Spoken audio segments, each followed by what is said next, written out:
Team India T20 ప్రపంచ కప్లో తమ విజయాలను కొనసాగిస్తోంది. గ్రూప్ 1 సూపర్ 8లో భాగంగా ఆస్ట్రేలియాతో జరిగిన మ్యాచ్లో టీమిండియా సమిష్టిగా రాణించి 24 పరుగుల తేడాతో గెలుపొందింది. ఈ విజయంతో టీమిండియా గ్రూప్ 1లో టాపర్గా సెమీఫైనల్లో చేరింది. అయితే ఆస్ట్రేలియా జట్టు మాత్రం తమ అవకాశాలను కష్టతరం చేసుకుంది. బంగ్లాదేశ్పై ఆఫ్ఘనిస్తాన్ విజయం సాధిస్తే ఆస్ట్రేలియా ఇంటి ముఖం పడుతుంది. ఓడితే మాత్రం 3 జట్ల మధ్య రన్ రేట్ కీలకం కానుంది. రన్ రేట్ ఎక్కువ ఉన్న జట్టు సెమీఫైనల్కు వెళ్లే అవకాశం ఉంటుంది.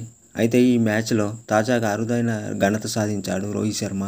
అంతర్జాతీయ టీ20 క్రికెట్లో 200 సిక్స్లు బాదిన ఏకైక క్రికెటర్గా చరిత్ర పుటలకెక్కాడు. ఈ జాబితాలో ఏ ఇతర ఆటగాడు కూడా అతని దరిదాపుల్లో లేడు. అలాగే ఈ మ్యాచ్లో రోహిత్ శర్మ మరో రికార్డు ఫీట్ని కూడా తన ఖాతాలో వేసుకున్నాడు. కేవలం 19 బంతుల్లోనే హాఫ్ సెంచరీ చేసి తన కెరీర్లో ఫాస్టెస్ట్ హాఫ్ సెంచరీని నమోదు చేశాడు.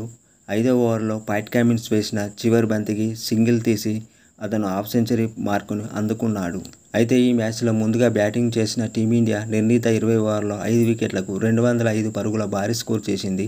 సూర్యకుమార్ యాదవ్ 16 బంతుల్లో 3 ఫోర్లు 2 సిక్సర్ల సాయంతో 31 పరుగులు చేయగా, శివం దుబే 22 బంతుల్లో 2 ఫోర్లు 1 సిక్స్ సాయంతో 28 పరుగులు చేశాడు. రోహిత్ శర్మ 41 బంతుల్లో 7 ఫోర్లు 8 సిక్సర్ల సాయంతో 92 పరుగులు చేసి మిచెల్ స్టార్క్ బౌలింగ్లో అవుట్ అయ్యాడు. హార్దిక్ పాండ్యా 17 బంతుల్లో 2 ఫోర్లు 2 సిక్సర్లు 1 ఫోర్ సాయంతో 27 పరుగులు చేసి నాటౌట్గా ఉన్నాడు.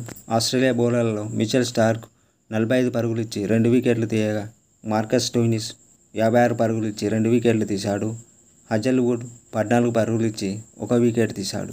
అనంతరం లక్ష్య ఛేదనకు దిగిన ఆస్ట్రేలియా జట్టు నిర్ణీత 20 ఓవర్లలో 7 వికెట్ల నష్టానికి 181 పరుగులు చేసి ఓటమి పాలైంది. ఆస్ట్రేలియా బ్యాటర్ ట్రావిస్ హెడ్ 43 బంతుల్లో 9 ఫోర్లు 4 సిక్సర్లతో 76 పరుగులు చేయగా, మిచెల్ మార్ష్ 28 బంతుల్లో 3 ఫోర్లు 2 సిక్సర్లతో 37 పరుగులు చేశాడు. మిగతా బ్యాటర్లందరూ దారుణంగా విఫలమయ్యారు. భారత బౌలర్లలో హర్షదీప్ సింగ్ 37 పరుగులిచ్చి 3 వికెట్లు తీయగా, కుల్దీప్ యాదవ్ 24 పరుగులు ఇచ్చి 2 వికెట్లు పడగొట్టాడు. జస్ప్రీత్ బుమ్రా, అక్షర్ పటేల్ తలో వికెట్ తీశారు. అయితే 206 భారీ లక్ష్య ఛేదనకు దిగిన ఆస్ట్రేలియా జట్టు తొలి ఓవర్లోనే డేవిడ్ వార్నర్ 6 పరుగుల వద్ద వికెట్ కోల్పోయింది. హర్షదీప్ సింగ్ బౌలింగ్లో వార్నర్ క్యాచ్ అవుట్ అయ్యాడు. క్రీజులోకి వచ్చిన మిచెల్ మార్ష్తో కలిసి ట్రావిస్ హెడ్ చెలరేగాడు. హిట్టింగ్ చేశాడు. వేగంగా పరుగులు రాబట్టాడు. అతని ధాటికి ఆస్ట్రేలియా పవర్ ప్లేలోనే 1 వికెట్ నష్టానికి 65 పరుగులు చేసింది. అదే దూకుడు కనబరిచిన ట్రావిస్ హెడ్ 27 బంతుల్లో హాఫ్ సెంచరీని పూర్తి చేసుకున్నాడు.